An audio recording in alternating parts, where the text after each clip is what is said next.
વડોદરા શહેરના કોયલી ખાતેની IOCL રિફાઇનરીમાં ગતરોજ બપોરના 3:30 વાગે મોટો બ્લાસ્ટ થયો હતો। ત્યારબાદ રિફાઇનરીમાં વિકરાળ આગ ફાટી નીકળી હતી। આગ લાગતાની સાથે જ ધુમાડાના ગોટે ગોટા નીકળ્યા હતા। 6 કિલોમીટર દૂર સુધી આ ધુમાડો જોવા મળ્યો હતો।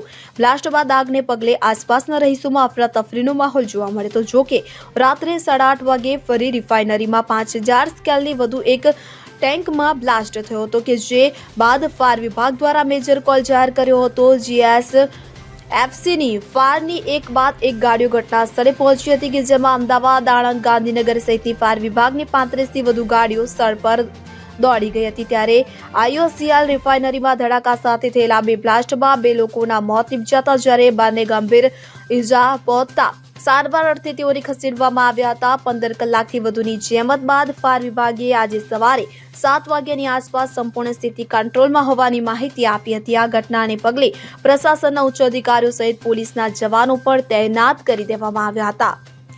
Bureau report CN24 news. હવે જુઓ દેશ દુનિયાની તમામ ખબરો તમારી આંગળીના ટેરવે।